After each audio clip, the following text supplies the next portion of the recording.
កុំគិតថាខ្លួនជាស្ត្រីធ្វើអ្វីមិនបានដូចបរិសុទ្ធត្បិតថាទាំងនេះជាមហាសេដ្ឋីដែលសុទ្ធសឹងតែជាស្ត្រីមានដាច់គេបំផុតនៅឥណ្ឌាប្រទេសឥណ្ឌាមើលមួយផ្លែតថាជាប្រទេសយ៉ាប់យ៉ឺនតោកយ៉ាតាមរយៈការមើលឃើញត្រឹមមួយជ្រុងតែនេះជារឿងខុសត្បិតថាប្រទេសមានប្រជាជនច្រើនជាងគេបំផុតលើពិភពលោកមួយនេះមានប្រជាជនជាមហាសេដ្ឋីច្រើនលំដាប់ទី3ក្នុងចំណោមប្រទេសផ្សេងៗទៀតលើសកលលោកពោលប្រមាណជាង105នាក់តាមរយៈចំនួនដ៏ច្រើននេះក្នុងនោះគេសង្កេតឃើញមានមហាសេដ្ឋីមានភេទជាស្ត្រីដ៏ពូកែមានទ្រព្យច្រើនជាងគេទាំង10រូបប្រចាំប្រទេសឥណ្ឌាដោយផ្អែកតាមរបាយការណ៍ពី Forbes ឥណ្ឌាទី1លោកស្រី Savitri Jindal គ្រប់គ្រងក្រុមហ៊ុន Jindal Group មានទ្រព្យសម្បត្តិចំនួន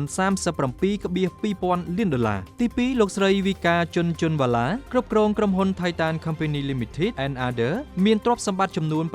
8.2 លានដុល្លារទី3លោកស្រី Rinutka Chatini គ្រប់គ្រងក្រុមហ៊ុន Landmark Group មានទ្រព្យសម្បត្តិចំនួន 5.6 លានដុល្លារទី4លោកស្រី Smita Krishna Goresh គ្រប់គ្រងក្រុមហ៊ុន Goresh មានទ្រព្យសម្បត្តិចំនួន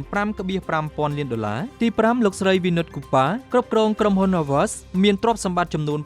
5.2 លានដុល្លារទី6លោកស្រី Lina Thavari គ្រប់គ្រងក្រុមហ៊ុន USV Pharma មានទ្រព្យសម្បត្តិចំនួន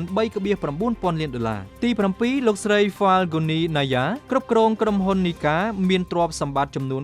3.5 លានដុល្លារទី8លោកស្រី Mahima Dalta គ្រប់គ្រងក្រុមហ៊ុន Biological E មានទ្រព្យសម្បត្តិចំនួន